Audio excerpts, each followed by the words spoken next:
Olá, espaçonauta! Temos uma avalanche de imagens hoje. Isso aí, galera. Vamos trazer atualizações das 3 missões lunares aí, a Resiliência, a Athena e da BlueGhost, com direito ao primeiro vídeo da Athena em órbita lunar. Vídeo de hoje, galera, tá imperdível. Então, ó, cola aqui e vamos junto, porque tem muita coisa bacana, tá? A gente vai começar aqui pela Hakuto-R M2 Resiliência, e já temos uma data e horário para a alunissagem da Resiliência. É o seguinte, a data de pouso lá para o Japão é dia 6 de junho de 2025, no horário do Japão.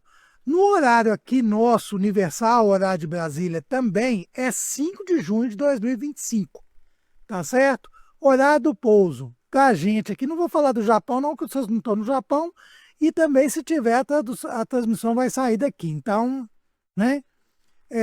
O horário do pouso, 19 horas e 24 minutos, UTC, horário universal, ou 4 horas da tarde, 16 e 24, horário de Brasília. Local de pouso próximo ao centro do Maré Frigores, ou Mar do Frio. Coordenadas selenográficas 60,5 graus de latitude norte e 4,6 graus de longitude oeste.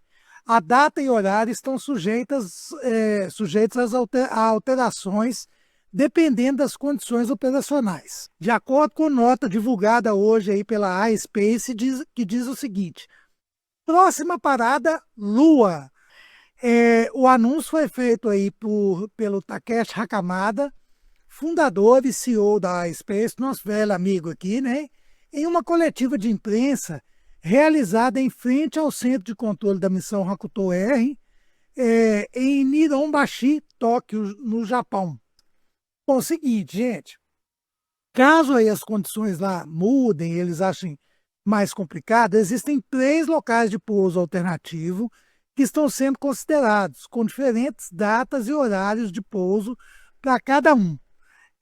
Uma decisão sobre o pouso vai ser tomada com antecedência, mas a janela para o pouso está aberta do dia 6 ao dia 8 de junho de 2025. Também não podem demorar muito para pousar, porque senão já pousa no final do dia lunar e aí não dá nem para operar direito, né? No pronunciamento do Takeshi Hakamada, o fundador e CEO aí da ESPACE, ele acrescentou que, abre aspas, já se passaram quase 7 semanas desde que a iSpace, através do seu módulo de pouso Resiliência, começou a sua segunda jornada à Lua, em 15 de janeiro. Comparada à missão 1, a missão 2 está progredindo tão suavemente quanto se pode esperar desde o momento do lançamento, o que é prova de que os especialistas em operação da missão fizeram preparativos meticulosos. Sinto que a experiência e o conhecimento da missão anterior foram bem aproveitados. Há 5 marcos de sucesso de missão restantes. Acreditamos que a Resiliência alcançará todos eles com um pouso majestoso na Lua, e o rover Tenacious começará a exploração. Trabalharemos o máximo que pudermos para que isso aconteça. Todos os sensores de orientação, navegação e controle de órbita, GNC, são nominais. Dinâmica parcial, sistema de orientação, navegação e controle foram confirmados e a verificação futura do GNC de pouso já está planejada. O Resiliência manteve uplink e downlink estáveis, como a verificação futura da antena de alto ganho planejada. Os conjuntos de energia solar e a bateria são nominais, e a energia está dentro do orçamento esperado. Finalmente, todos os computadores de bordo, software de voo e funções de operações autônomas são nominais. Significativamente, todas as cargas úteis a bordo do módulo de pouso foram confirmadas como funcionando sem apresentar nenhuma anormalidade. Recentemente, o módulo Lunar Resiliência completou com sucesso um sobrevoo da Lua, em 15 de fevereiro de 2025, atingindo seu ponto mais próximo da superfície lunar às 22 horas e 43 minutos UTC, no dia 14 de fevereiro de 2025. Ele então navegou até um ponto a 1,1 milhão de quilômetros da Terra, 1.100.000 quilômetros da Terra. Enquanto o módulo de pouso Resiliência continua sua jornada, os engenheiros da Ispace concluirão as manobras de controle de trajetória do centro de controle da missão para direcionar o Resiliência do espaço profundo em direção à Lua. Com base no cronograma atual, espera-se que as manobras no espaço profundo sejam concluídas por volta de 24 de abril de 2025, quando o Resiliência atingirá o sucesso 6 dos marcos da missão. Posteriormente, espera-se que o Resiliência entre em órbita lunar e, por volta de 6 de maio de 2025, ele atingirá então o sucesso 7. Essas datas estão sujeitas à alteração com base nas condições e são fornecidas como estimativas com base no planejamento atual. Se vocês observarem aí, eles marcaram para estar em órbita lunar no dia 6 de maio e só vão pousar no dia 6 de junho, um mês em órbita lunar. Aí a minha, é uma opinião minha, eles não falaram isso e também não vão falar, mas é o seguinte, né? A Ispace fez uma missão brilhante com a Hakuto-R M1, chegou na Lua, preparou-se para o pouso e na hora de pousar espatifou. Né? Parece que faltou combustível para o lander atingir o solo lá, o combustível terminou antes e ele caiu na Lua. Para mim, a ideia deles ficar um mês orbitando a Lua aí é de pelo menos tirar proveito, porque todo mundo quer pousar, mas a gente sabe que o pouso ele não é impossível não, mas ele é difícil para danar. É muito difícil, viu, gente? Não é fácil não. E aí, o que eles querem fazer? Vão trabalhar um mês em órbita lunar, fazer um bocado de foto, um bocado de imagem, fazer alguns estudos, porque a gente não perde a missão se caso falhar. Né? É lógico que a gente está torcendo para que a missão dê tudo certo. Eu acredito que com o know-how adquirido na Hakuto-R M1, a Ispace tem condição total de fazer um pouso seguro, um pouso incrível, mas vai que não dá certo. Né? Então, gato escaldado tem medo de água fria. Né? Então, acho que eles estão querendo aproveitar aí pelo menos um mês aí em órbita lunar, porque se falhar, eles terão feito um trabalho mais bacana e tal. E tá certo, tem que fazer isso mesmo. Né? Bom, gente, vamos agora para a missão Athena, que a gente tem um banho de imagens. Isso aí. Olha só, nós temos 4 notas que foram divulgadas aí pela Intuitive Machines. E já vamos aqui para a primeira. A Athena envia as primeiras selfies lunares e a Intuitive Machines define o horário de pouso. O lander entrou com sucesso em sua órbita circular pretendida ao redor da Lua no dia 3 de março. Os controladores de voo esperam que a Athena complete 39 órbitas lunares até que seu local de pouso na região do Polo Sul tenha luz solar adequada para alimentar as operações de superfície. A Intuitive Machines espera uma oportunidade de pouso em 6 de março, às 14 horas e 32 minutos, horário de Brasília. Eu queria chamar a atenção de vocês aqui também para essa imagem aqui, ó, esse selfie aí, que o Nerd 18 está colocando para a gente aí. Olha que bacana. Aqui, gente, na parte de baixo da foto daí, ó, abaixo da Lua, aí aparece a Terra, né? É a única das 4 selfies aí que aparece a Terra. Incrível, né? Bacana demais. Bom, vamos para a segunda nota aí da Intuitive Machines, que diz o seguinte: a Athena continua em excelente estado de saúde e em órbita lunar. Durante a noite, os controladores de voo calibraram as câmeras de navegação de pouso da Athena, que são projetadas para rastrear autonomamente sua posição e detectar perigos durante o pouso. A terceira nota, que é essa aqui agora, que já começa com esse vídeo incrível que o Nerd 18 está colocando para a gente aqui. Esse é o primeiro vídeo da Athena em órbita lunar. E a nota que vem com ele diz o seguinte: essa sequência de imagens é de uma câmera destinada à divulgação pública separada e é composta por 240 imagens tiradas sobre uma região de média latitude em intervalos de 10 minutos. Cada imagem é exibida como 2 quadros nessa sequência. Bacana demais, né, galera? Que imagem incrível, isso. Eu vou falar, eu fico feliz demais com esses negócios. Imagina vocês. Agora a gente tem a quarta e última nota da Athena, né?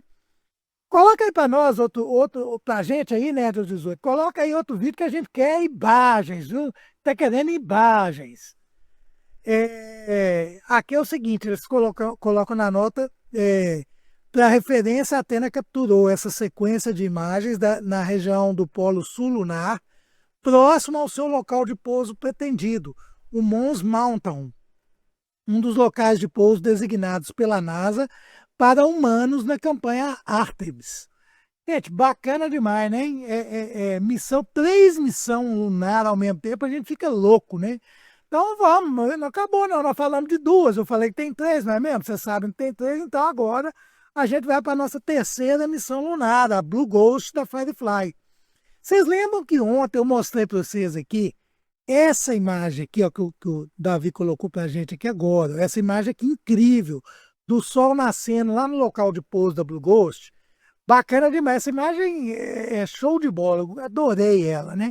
Então, para que vocês tenham ideia da condição da Lua no dia de ontem, o Scott Tyler, ele fez essa imagem aqui, ó. Aqui a gente pode ver o local de pouso ali da BlueGhost e como a sombra ali do terminador lunar, né, a diferença entre a parte clara e a parte escura da Lua acabou de passar por ali, no Mar Eclísion ali, onde está pousada a BlueGhost, né? E na nota sobre a foto, Scott colocou o seguinte: as nuvens se dissiparam e uma bela vista da lua crescente do nascer do sol no local de pouso do lander BlueGhost da Firefly. Então é muito bacana, né? Então aí dá para vocês terem ideia de como que tá, o dia acabou de nascer por ali, né? E também pegando um gancho aí no que a própria Athena falou, dá uma olhada na parte de baixo ali no Polo Sul, vocês vão ver que ali, em parte do Polo Sul, ali ainda está escuro. Então, eles estão esperando o Sol atingir o local de pouso deles no Polo Sul, que ainda está na noite lunar, para que eles possam fazer o pouso. Isso vai acontecer daqui 2 dias, tá certo? Bom, pessoal, e é o seguinte, no dia do pouso na Lua, a Firefly, no dia do pouso da BlueGhost, né? A Firefly, juntamente com a NASA, fez uma coletiva de imprensa com detalhes aí sobre o pouso, explicando algumas coisas muito legais. Claro que nosso amigo Alfredo Lopes Moraes de Portugal não ia deixar nunca isso passar batido, não é mesmo? Porque o Alfredo é fera, né? E aí é o seguinte, o Alfredo fez então para a gente a tradução e legenda desse material, e eu vou colocar ele aqui agora para a gente ver aí. Mas antes nós vamos mandar aquele salve aí para o Alfredo, né, galera? Nos comentários, né? Que ele merece, não é? Pô, o Alfredo é finíssimo, né? O cara é gente boa, coopera com a gente, traz aqui milhões e milhões de coisas que a gente está aprendendo com o do Alfredo aí. Então vamos lá, né? E Nerd 18, solta aí para nós esse vídeo aí que nós queremos ver essa coletiva aí, que ela é bacana demais, viu? Good morning and welcome to our BlueGhost Mission 1 press conference with Firefly Aerospace and NASA. I'm Trina Patterson, Vice President of Communication at Firefly Aerospace, and thank you for joining us. At 2:34 a.m. on March 2nd, Firefly's BlueGhost lunar lander softly and upright touched down on the lunar surface. Just recently, we received our first image back shortly after landing. This image shows the moon's surface and the top-down view of the lander's RCS thrusters, with the sun glare a little off to the right. And even more exciting, we received my new favorite image from the top deck of Firefly's BlueGhost lander. Standing stable on the moon's surface, in the background you can see our home planet, that beautiful blue marble Earth. I'm looking forward to the additional images we will get as we conduct lunar surface operations over the next 14 days.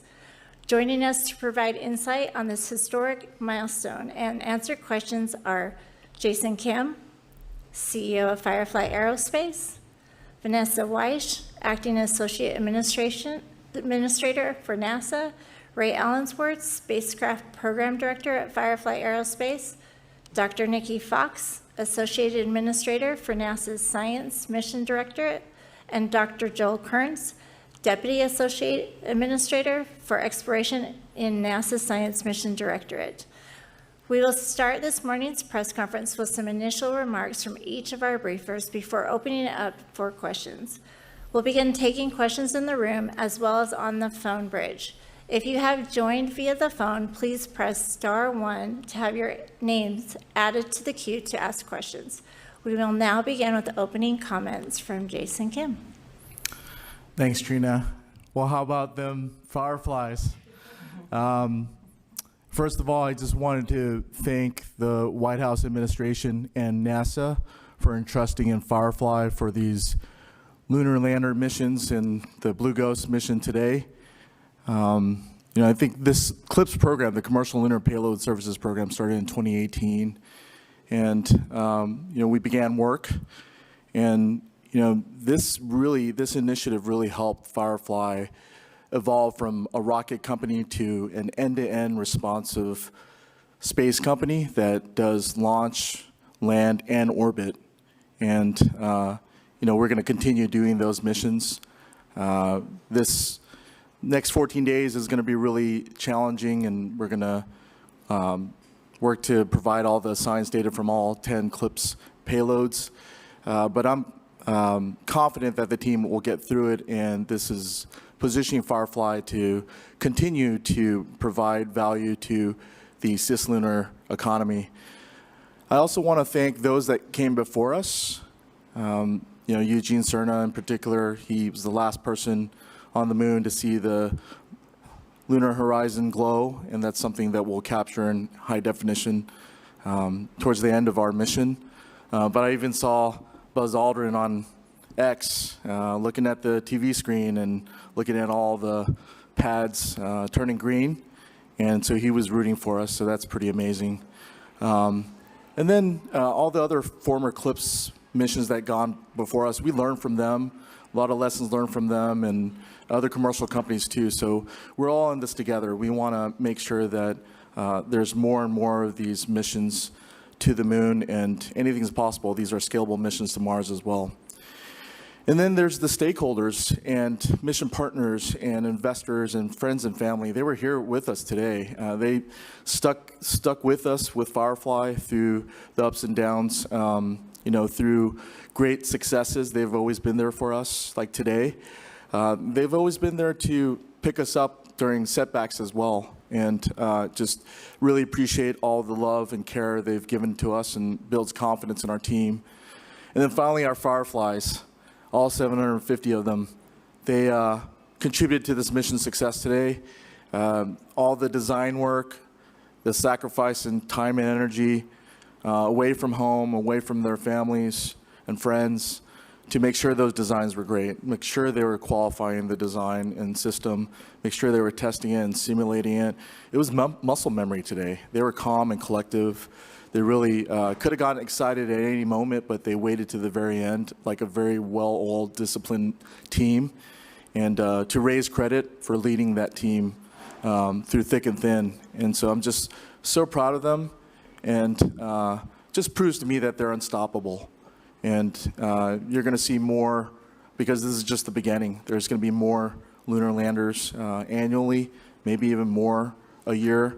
And then we're set to do more launches as well. So really excited about what the team accomplished today, and ready for any questions. Thank you, Jason. Over to you, Vanessa. Awesome. What an exciting morning. We're on the moon again, and we're on the moon again with the U.S. commercial lander.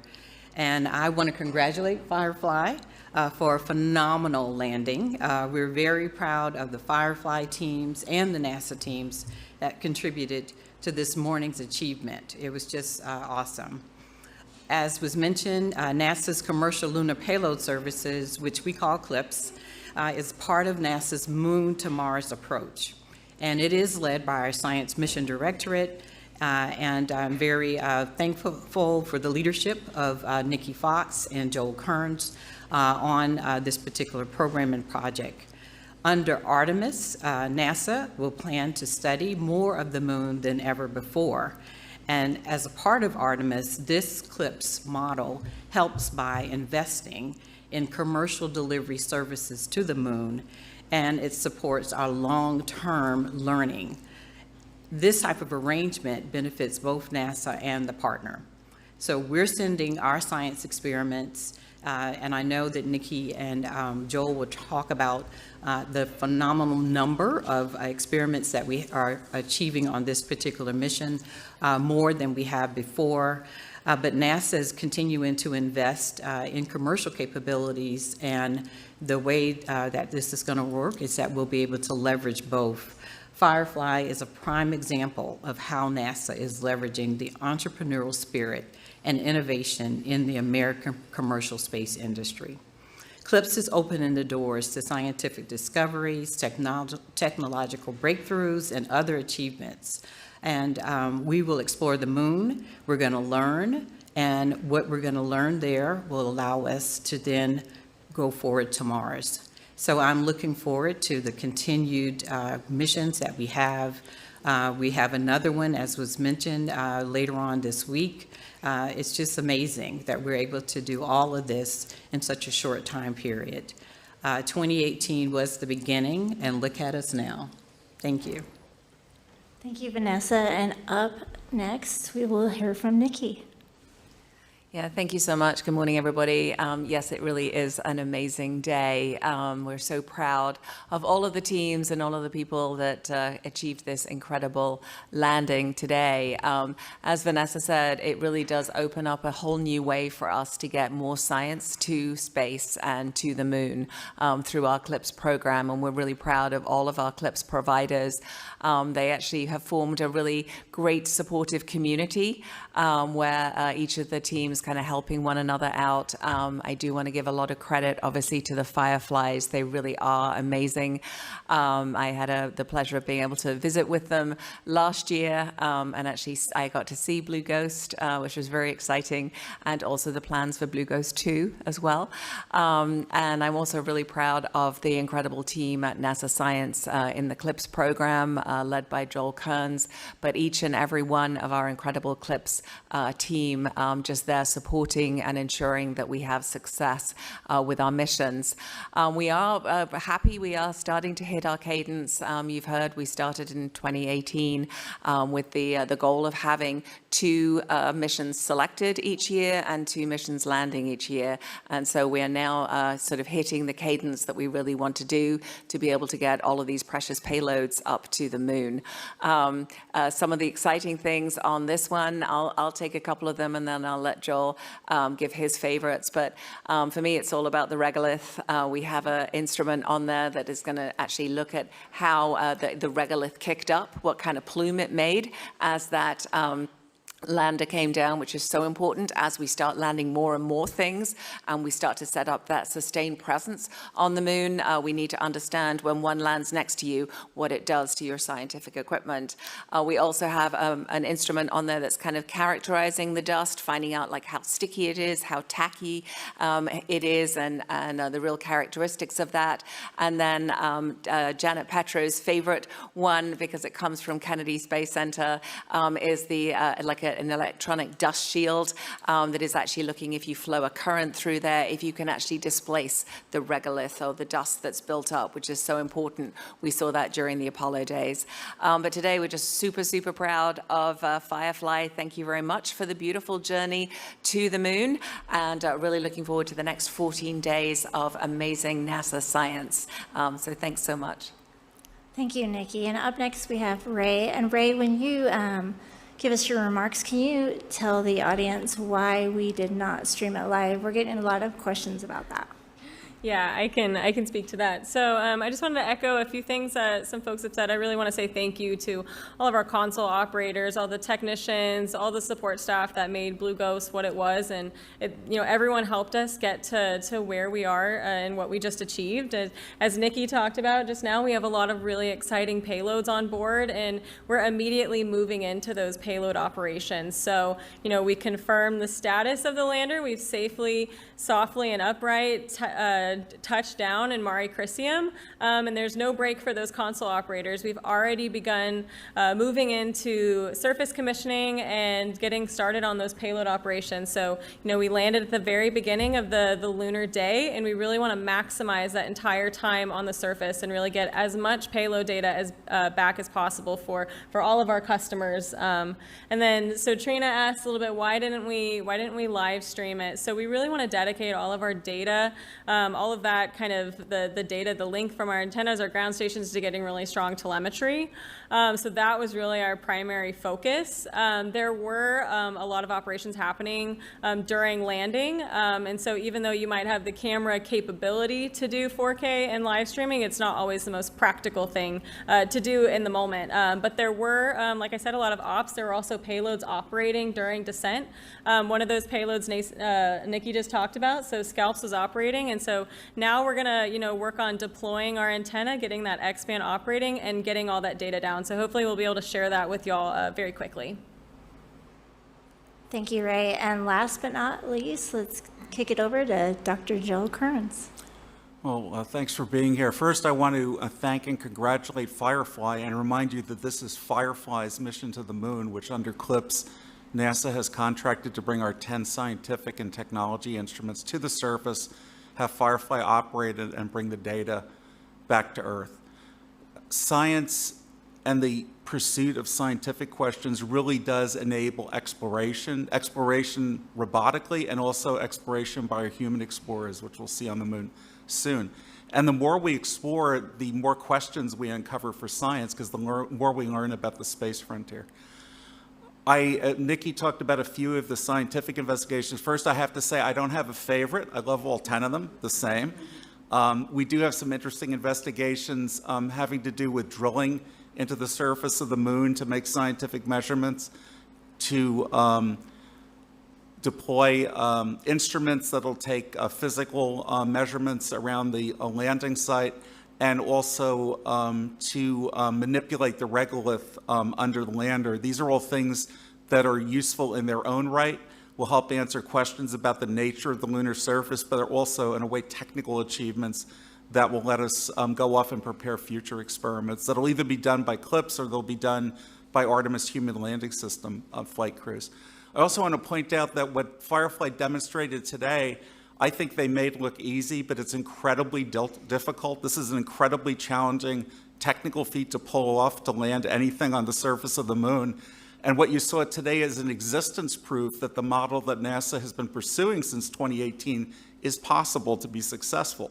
And now the question is going to be, how far can we exploit this for the benefit of the United States?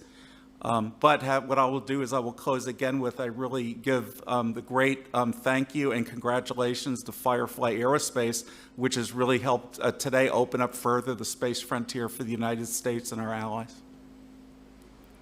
Thank you, and thank all the briefers that we've had here today. We will now open it up for questions.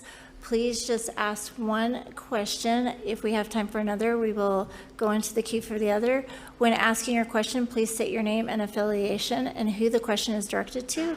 For those on the phone bridge, please press *1 to submit a question. If you find that your question has already been asked, please press *2 to withdraw it. Jeff Faust. Good morning, Jeff Faust of Space News. Question for Jason or Ray. How close did the landing follow the plan? Were there any sort of anomalies that you had to overcome during the descent? And how accurate was the landing? I can start and then pass it to Ray. From my observation, and I'm not in the day-to-day weeds, but details, but the team was clockwork. Ever since launch to acquisition of signal, to translunar injection, first burn was close to 0 millimeters per second precision. No makeup burns required. Then you got a series of 6 more burns. There was a series of lunar orbit injections. Never had to do a makeup burn because the team just was clockwork. And then everything I saw on the telemetry screen behind Ray, everything was as planned. You could see everything within the margins, and you even saw the landing happen like clockwork. So from my observation, the team just nailed it. Over to you, Ray. Yeah, I really want to echo what Jason said. You know, I was in the control room at the time of landing, and I could say that it really did go to plan. We had a couple different contingencies that we did not have to use, which is amazing. So, you know, it was kind of like you were reading a script. We were able to go through that procedure. We didn't have to abort any burns. We didn't have to recycle. We didn't have to go around the moon another time. It went extremely well. And then you asked about the accuracy. So I left the mock before we got some of that data down. I do know that we're within our range, the 100-meter ellipse on the lunar surface. But, you know, we're kind of trying to figure out exactly how close we were, and that data probably already exists. I just haven't had a chance to read it yet. We did do 2 hazard avoidance maneuvers on the way down, so that tells us that our software did work, you know, exactly as it needed to. You know, it needed to avoid those hazards on the surface, and it did so twice, and it did work. We landed safely. Okay, go ahead. ABC News for Vanessa. We saw what Buzz did, which was really clever and fun. He said dibs. But this sort of points to the fact that Eclipse builds on Apollo, and which leads to Artemis. Could you talk to me a little bit about that?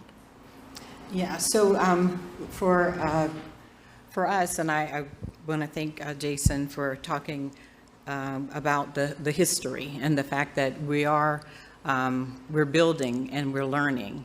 And so, you know, we had Apollo. Now, a lot of the things that we're doing today is enabled by the shoulders that we stand on.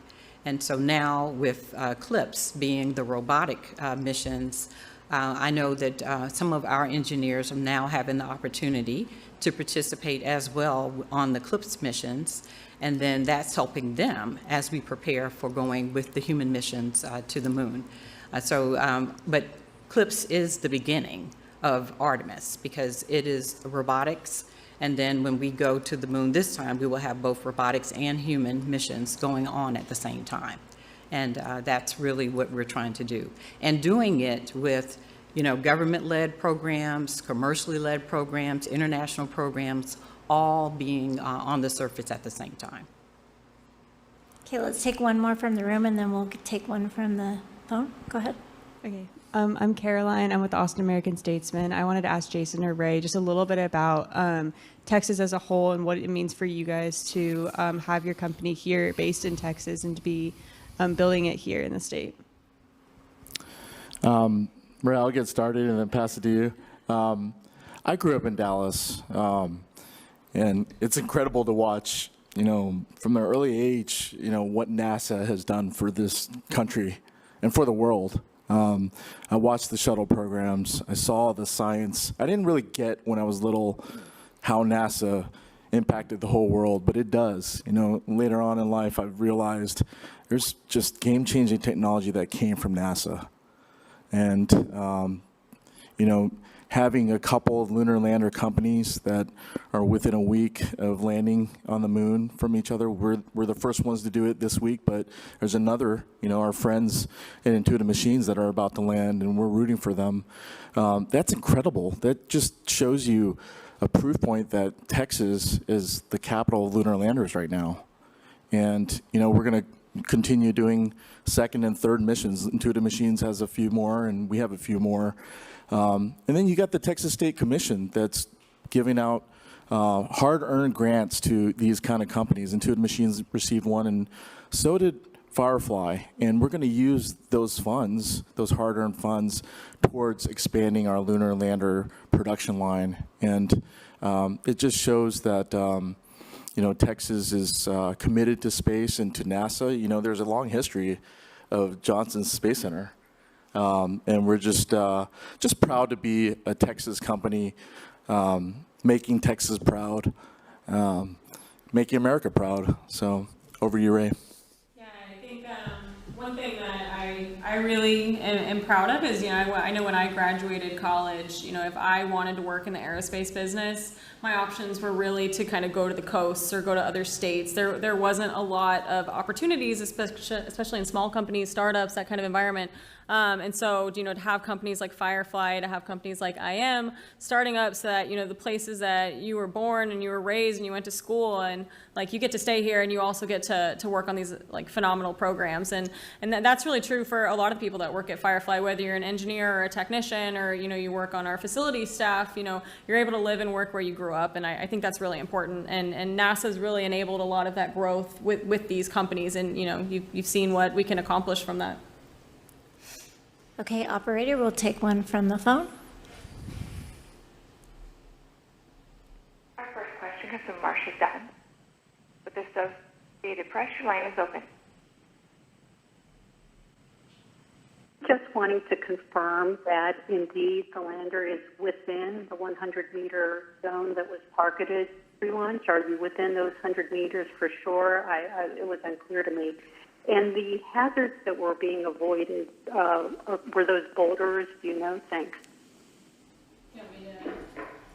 So I will say the team is analyzing all of that data. All of the indications that we have so far is that we did land within our required landing kind of perimeter within Mare Crisium. The team is going to continue to evaluate that data and get our exact kind of, what that deviation was across that, and we'll definitely release that. And then I talked a little bit about the hazards. There are boulders, there are rocks. So you're exactly right. Those are the type of hazards that the lander is avoiding and that software on board was helping us avoid. So, Mare Crisium, we expected it, NASA expected it to be relatively hazard-free, but that doesn't mean there's no hazards. So you always have to be prepared for that, and the lander was, and we were able to operate around that and land safely.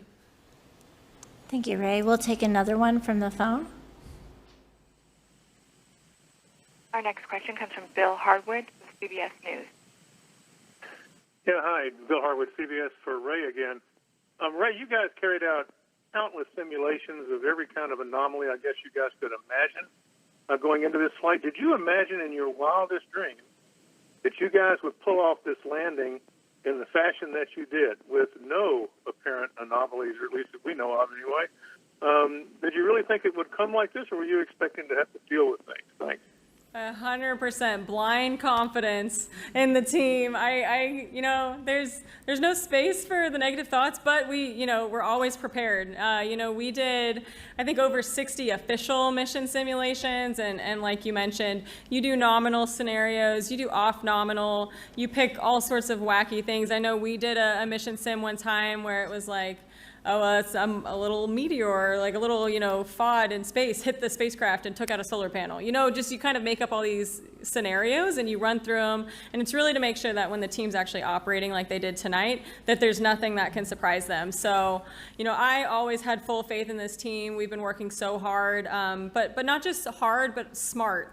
We really did focus on, what are the highest risks that we need to burn down? What are the things we need to absolutely test, analyze, model, and then practice. And we did our last practice of descent actually last night. And Joel was able to sit in on that and see how it went. And I think it went very similar to how it went tonight, huh? You can tell me. Well, I'll add from NASA that in going through the sim last night, watching the Firefly team, I was amazed at how close today's landing was to the sim yesterday. I was really surprised.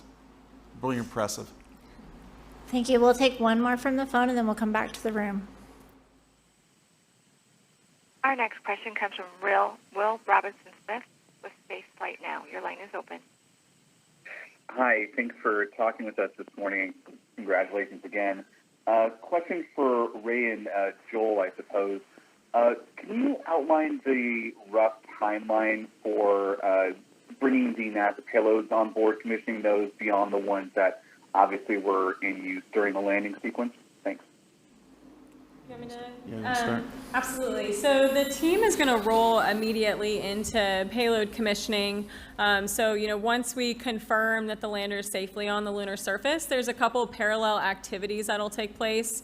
First off, we're going to deploy our X-band antenna. That's on a gimbal, and that gimbal actually has 2 NASA payloads on it. So those will immediately go up. That's NGLR and Lugray are on that gimbal, so we'll get that moving. But our payload team on site, our payload managers managers partnered with the NASA payload managers that are in our Mission Operations Center. They're immediately going into payload commissioning and operation. So really the first 3 days on the surface are going to be very, very busy. Our goal, like I mentioned earlier, is to really maximize the amount of time we have on the moon. So really, it's a long-winded way of saying that payload operations start now. There's no break, and the team just moves right into it. And this is Joel from NASA Science. I'd like to add that, we competed this and we gave Firefly the challenge of working with us to put together the ops plan to run over the 14 days these 10 different experiments. So there's going to be science operations every day for the remainder of the mission. And we're from all the work we've seen with the NASA leaders, like our project scientist Maria Banks, planning this with the payload leaders at Firefly, we think this is going to be really successful, and it's going to show a higher bar of the number of investigations we're going to do on this and future close missions compared to the initial missions. Okay, let's go over to you, Jackie. Hi, Jackie Waddles, CNN. Question, I think, for Joel. You always talk about how these CLPS missions don't all have to go perfectly. You think of them as kind of shots on goal. So can you talk a little bit about how a first-time attempt and a fully successful landing, how that affects the overall success of the program, what it means for your outlook? And then also, as you work with all of these different CLPS providers, so from a bird's eye view, what was kind of the secret sauce to the success tonight? Well, I would say that we've asked these companies to do a really, really difficult thing. And the thing that's interesting from the government buying these services is we see very different technical approaches of the different companies that are doing this for the United States. And I would say that one thing that distinguishes Firefly is that it was clear that they were extremely technical, rigorous, very rigorous technically from the get-go, as Ray said, looking at a lot of simulations to understand the operations and the performance of their vehicle. The other CLPS providers also have strengths in those areas, but it was very apparent the level of detail in the design and the planning that was done by Firefly. And as you said, in response to your question, again, one of the things that's really interesting for the government is to see all these different approaches and then see which of those strengths are really realized in execution. So we're looking forward to having, as Vanessa said, another CLPS landing coming up next week. There are several others that, if the companies are ready, could go later in 2025. We have others selected that will fly from 2026 to 2028. So we will see over time which technical approaches and which management approaches work reliably, and we'll be able to feed that into our future planning at NASA. Thank you, Joel. We're going to go over to Walt. Hey guys, Rudy Koski with Fox 7 in Austin. I'm a child of the Apollo era, and looking at the makeup of this team and Ray, that's not the traditional face of space or the old space. And to the NASA crew over here, how excited are you about seeing all these young faces involved in this kind of technology and this kind of science? And what does that mean for companies like Firefly and others? So I'll start by saying it is incredibly exciting. We in NASA science, we work hard to kind of lower the boundaries and make science accessible so that we can inspire the next generation. And when you look at Firefly, you see that in action. I'm also just a child of the Apollo era, and I agree. It is just absolutely wonderful. Yet Ray is just an absolute rock star. She's led this team from the very beginning, just amazing. But looking at the professionalism, the discipline, as she said, everyone was calm. They were just doing their job. They were just executing flawlessly. And this is exactly what we want to see. We want to inspire the next generation. We want to build a sustainable economy, space economy for the U.S., inspiring these U.S. companies to step forward and take on these challenges and support NASA to do great things. And it is just really, really beautiful to see such an amazing example of and success with the Firefly team. Yeah, and I will add, it's very exciting to see the workforce. And one thing that I did notice tonight when they were showing some of the videos was that they were showing not just the employees, but their families, the community. And that was very inspiring as well. But when you think about when Ray was talking about being able to go to school in an area and then be able to work in an area because you have entrepreneurs, the universities are putting out lots of young, great talent. And so we have to make sure that we have opportunities. And so again, having the types of partnerships that we have today allows us to be able to have more companies to be in local areas so that we can do the same kinds of things. I know when I was driving in today and I was thinking about Austin, and I was like, this is so cool that we have Firefly right here in Austin. So. Thank you. We have one more from the room, and we'll take the next one from the phone. Right up here. Hi, Andrea Leinfelder of the Houston Chronicle. Congratulations. So I feel like a lot of the time I hear talk about going to the South Pole through Artemis or through some of these other landers, and I know NASA directed Firefly not to go to the South Pole this time, but I'd like to hear from either Vanessa or Nikki, how this fits into the bigger exploration plans for the moon, and why it's not just the South Pole. Thank you. Yeah, this time, why not the South Pole? Sure. The moon is an incredible place to do science. You'll hear me say all the time, we do NASA science from the center of the sun to the edge of the universe, and we really do. And in that same spirit, when we go to the moon, for science, we don't want to go to the same place every single time because we want to learn more and more about the moon. It's like going on vacation. You don't want to go to the same place all the time. You want to go all over the place and learn about as much as you can. And so as we are preparing to send astronauts back, we want to make sure we understand all the areas. And so we're characterizing it for astronaut safety, but we're also looking at where the most interesting regions are. And as Joel said, we give a challenge of we want you to land in this place and take all these instruments because it's a package deal for us. All of the instruments are kind of it's almost like a holistic suite. They are perfectly chosen for the region that we're going to. And this one is very geologically interesting. It's the site of where an asteroid hit, sort of filled it with lava. It's a very, very interesting region. It also allows us to look at kind of the solar wind interaction, look at a preserved record of what the ancient sun was like and how it interacted with the moon, giving us information about kind of the early solar system. So as we sort of think about how life formed and why life formed here on Earth, the moon we know is a big part of that, and understanding kind of how everything formed. This is a really, really great location to do that. With the intuitive machines that'll land later, going close to the South Pole, very, very different goals, going to look for volatiles down there in partially shadowed regions. And so really it is just like, your delivery service. You pick the place you want your package to go, and that's just what we did with Firefly. Thank you, Nikki. Let's take the next one from the phone. Our next question comes from Issam Ahmed with Agence France Press. Your line is open. Thank you very much. First one, perhaps for Jason.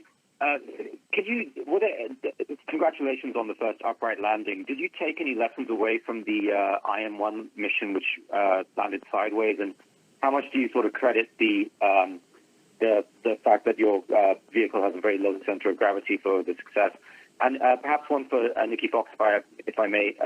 We did hear earlier from Janet Petro that about how this is for America first and for U.S. citizens. It just felt like a notable departure from some prior shift in the rhetoric from talking about for all humanity and all mankind. And I was wondering if that's now NASA's position. Thank you. Yeah, I'll start by saying, our team, of course, did the logical thing and looked at all the missions before us, but our design was unique to Firefly, and it's, it's a successful design. And you look at past designs, and past designs that were successful look very similar, short and squatty. So it's about 6 foot 6 inches tall and about 11.5 inches wide. And so, with a low center of gravity. So certainly, you know, me being an engineer by trade and coming into the company with fresh eyes, you know, that was the first observation. It's like, hey, it's short and squatty, has a good center of gravity, and looks like a really stout design. So I would agree with you there. But you know, if you unpack it, the team just did a lot of good designs with a lot of margin. So that's one thing. They did a lot of testing, a lot of qualification of the system and the subsystem, and a lot of simulations. So that it really goes back to, you know, really sound discipline engineering, you know, was said before. You know, Firefly has really great engineering expertise at the company, and that shows. So the thing that I took away from having conversations with other CEOs from other companies like Intuitive Machines was, you know, Steve said just the number one thing to do is just be transparent. And I think Firefly did a great job of being transparent. I mean, every single maneuver, we talked about it. We said what we said we were going to do, and we did it. And then if there was any delta, we would explain why there was a delta. Why did we wait 24 hours for LOI 3? Well, we want to get mass properties and nail that the next time. So, you know, it's just that transparency is something that builds camaraderie, it builds support for our team, and the whole world was supporting us. I mean, if you don't live under a rock and you're on X, there were so many people tracking us, so many people commenting on us and asking questions. And, you know, the Firefly way, we were very transparent. But, you know, I think at the end of the day, you know, it was a successful mission. And what we're going to take from this is all the lessons learned are going to be documented, and then we're going to pull that forward for BlueGhost 2 and BlueGhost 3 and any other commercial lander that we build. We have another question on the line. Our next question comes from Tariq Malik with Space.com. Your line is open. Yes, thank you. It's Tariq Malik with Space.com, and I have I guess a question for Ray. If you could take us inside the flight control room there with those last few minutes ahead of touchdown. You know, before landing, you told us that you expected it to be fairly nail-biting at the end there, but it sounds like everything went as smooth as silk there. So I'm just curious what that atmosphere was like, and then how everyone felt kind of seeing this awesome photo that you just released with the Earth reflected on the panels on the surface of the moon. Thank you. Yeah, thanks for that question. So leading up to landing on the moon, I think the mood kind of shifted throughout the day. Earlier in the day, it was pretty relaxed. Everyone was just kind of preparing. You know, we actually send the command to do DOI and PDI several hours in advance. And then you're really just checking in on the lander. I'd say that, you know, the anxiety and the tension, you know, maybe excitement is a better word, definitely rose throughout the day. But you could really tell, you know, right kind of around the start of PDI, around 15 minutes before touchdown, you know, the mood in the room definitely kind of shifted. It became much more quiet, very serious. People definitely, you know, you're looking at your data very, like, in a very focused manner. And at that point, most of the console seats had two operators on them. You kind of have a primary operator, you have a secondary operator that's looking at data. So, you know, that's kind of your big hold your breath moment, look at data. And then immediately following, we went into, you know, checking the status of that lander. We really had 4 kind of clear criteria that we wanted to make sure and like verify prior to clearly stating that we had successfully landed on the moon. And that was that final call out that you heard from our chief engineer, Will Coogan. And at that point, you know, the room just kind of erupted. Everyone was like, you kind of forgot what their job was for a second, and which is good, you know, and you just kind of toss your headset and you just hug the people standing next to you because they're the people you've been working with for so long, and, you know, it's just kind of this victory. And then you asked a second part of your question, but now I can't remember what it is. Do y'all remember? No, that we're just proud of you, Ray. Thank you. Yeah, we have one more question on the line. Our next question comes from Leo Enright with Irish TV. Your line is open. Thanks very much, and congratulations. American moon landings seem a bit like buses. You wait 50 years for one of them, they all come together. I was just wondering about those 2 images released.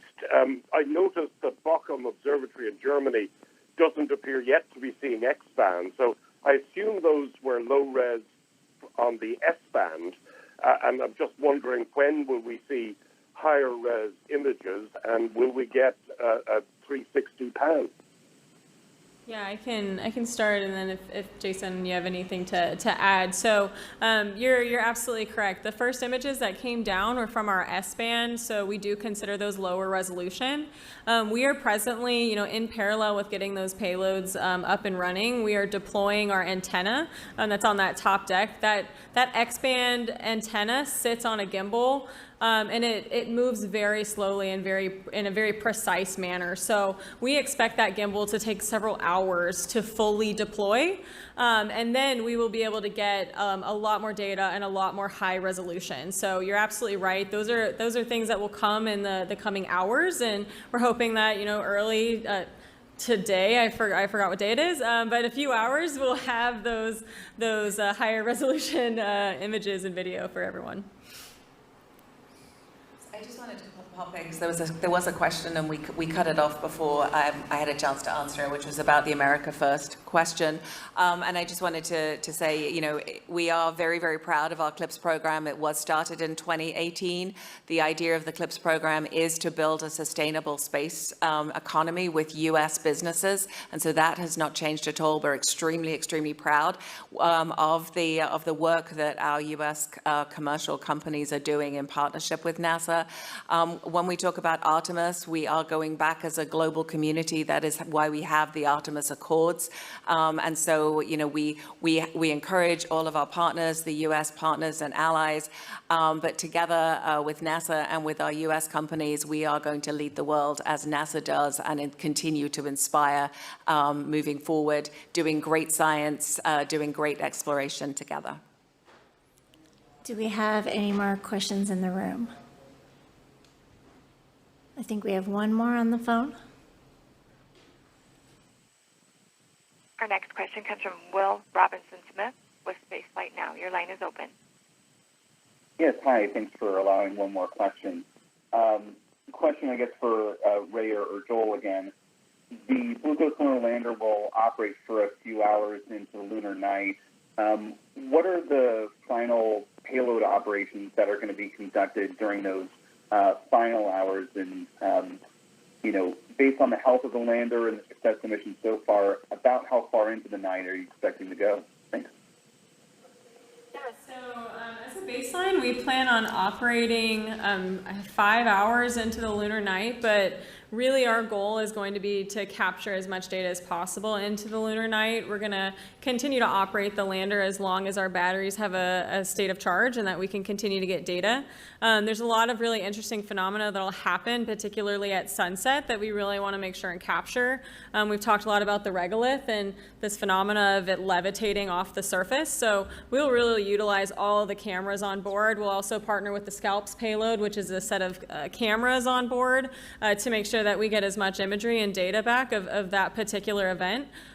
So, but you asked about what other payloads. It's really, I think many of them will continue to be powered on all the way through up until, nighttime. That's right. Well, we will take measurements from many of the payloads to pick up aspects such as what will be different that we'll observe, through photography, as well as how temperatures will change and how that might change some of the payload measurements, and we will be happy to run them for the life of the lander.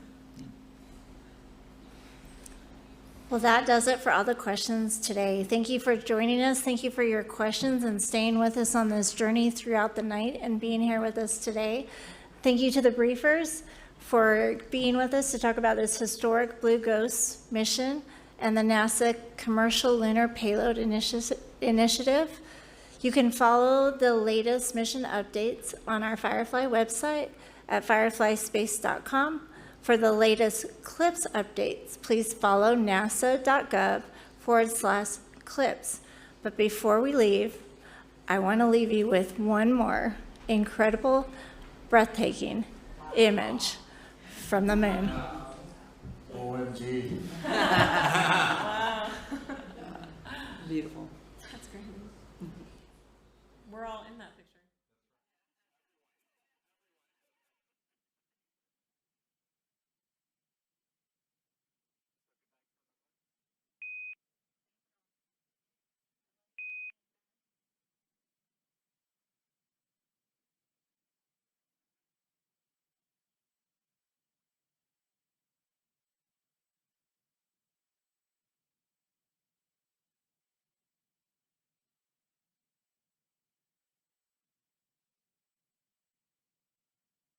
Então, é ou não é conhecimento de lavada? É lógico, né? Então, assim, a gente tem que aproveitar esses vídeos aí quando o Alfredo manda pra gente, porque tem muito detalhe, né, que às vezes a gente lê, a gente interpreta as notas e tal, mas você vê o negócio na íntegra é diferente, né, galera? Muito legal, né? Então, se você ainda não mandou aquele salve para o Alfredo, manda o salve aí. Eu quero agradecer pessoalmente a você, Alfredo, né? O trabalho incrível que você tem feito junto ao canal aqui, uma cooperação assim, eu não tenho palavras para agradecer e falar para a galera o seguinte, no link aqui na descrição desse vídeo, tem um link aí com o portfólio do trabalho do Alfredo. O Alfredo, que é um artista plástico, né? Às vezes você é de Portugal, está querendo um trabalho semelhante. Os trabalhos do Alfredo são incríveis. E você que não é de Portugal também, que é aqui do Brasil e de outras partes do mundo e acompanha o nosso canal aqui, dá uma olhada, vale a pena conhecer os trabalhos do Alfredo. Lá tem foto do Alfredo também, que às vezes a gente acha que o Alfredo é igual cabeça de bacalhau, né? Ele não aparece aqui, né? Mas assim, lá tem foto do Alfredo também, pra vocês conhecerem o Alfredo, tá joia? Então vamos lá, vamos prestigiar aí o trabalho do Alfredo. Gente, show de bola, muito obrigado por vocês acompanharem esse vídeo até aqui, né? Eu preciso da ajuda sua para esse canal crescer, para o YouTube entregar ele cada vez mais, né?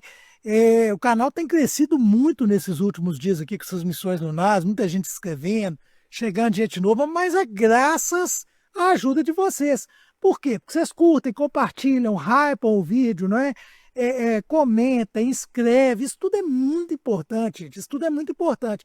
Tem que fazer todas essas atividades aí para que o YouTube entenda que o canal é de relevância. E aí ele fala assim, não, o canal é bom, então nós vamos entregar ele para mais pessoas. E aí começa a chegar gente de tudo quanto é lado aqui, tá certo? Então vamos lá dar a sua força e dar essa parcela de contribuição para a gente, né? Se você curte demais o nosso trabalho aqui, você pode ser espaçonauta de carteirinha, clicando aqui, ó, cá embaixo aqui, ó, tá vendo? Tem um botão aí, Seja Membro. Isso, clica nele, pode clicar sem susto e dar uma olhada aí, sem compromisso, para vocês verem os pacotes que tem. Os pacotes de membro, gente, tem pacote que é a partir de 16 centavos por dia. É baratinho demais. Dá R$ 4,99 no final do mês. Não pesa para ninguém, né, galera? Mas quando junta todo mundo dando esses R$ 4,99, isso para a gente é uma contribuição muito significativa, ajuda demais o trabalho, ajuda, a gente tem manutenção, tem gasto, tem editor no canal agora, né? Porque vocês acham que o nerd aos 18, ele não recebe? Me dá R$1, me dá R$1. Ele recebe aí para fazer essas edições incríveis aí, né? Então a gente tem gasto com o editor, tem gasto com equipamento, tá sempre melhorando as coisas aqui no canal para vocês. Não é mesmo? Então vamos dar essa força aí, quem puder. Tá joia? Ah, Ned, eu não posso contribuir todo mês. Tá aí, manda um valeu demais pro vídeo aí, de 50 centavos, R$1, R$2, o que for aí tá valendo. Tá certo, pessoal? Então é isso aí. Grande abraço, até o nosso próximo vídeo.